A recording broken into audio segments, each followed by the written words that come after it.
મોડાસાના 2 સંતાનોના પિતાને મોબાઈલ પરની અમદાવાદની યુવતી સાથેની ફ્રેન્ડશિપ કરવી ભારે પડી।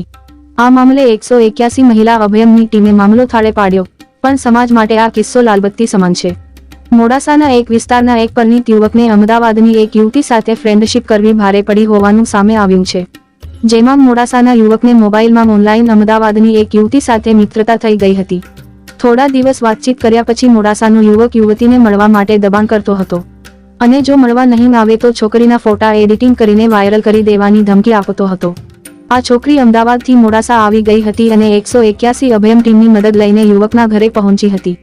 યુવકના ઘરે પહોંચતા ખબર પડી કે આ યુવક પરિણીત હતો અને તેને 2 બાળકો પણ હતા, જે આ યુવતીથી ખોટું બોલી અને મિત્રતા આગળ વધારવાનો પ્રયત્ન કરી રહ્યો હતો। 181 મહિલા અભયમના કાઉન્સિલર ચેતના ચૌધરી તેમની ટીમ સાથે યુવકના ઘરે પહોંચી। અમદાવાદથી આવેલી યુવતી અને મોડાસાના 2 સંતાનોના યુવકને પણ પત્ની હોય તેનું પણ ઘર ન ભાગે એ રીતે બંને પક્ષે સમજાવી। યુવકના મોબાઈલમાંથી અમદાવાદની યુવતીનો મોબાઈલ નંબર તેમજ ફોટા ડિલીટ કરાવેલા તેમજ ફરી આવું નહીં કરે તેવું લેખિત બાંહેધરી પત્ર લેવડાવી અને યુવતીની માફી મંગાવીને પરિવાર તૂટતા બચાવ્યા હતા। અત્યારે સોશિયલ મીડિયાના માધ્યમનો જે લોકો ખોટી રીતે દુરુપયોગ કરી રહ્યા છે તેમના માટે આ લાલબત્તી સમાન કિસ્સો આંખ ઉઘાડવા માટેનો દાખલારૂપી છે। વૈભવ રાઠોડ, અરવલ્લી ન્યૂઝ, મોડાસા।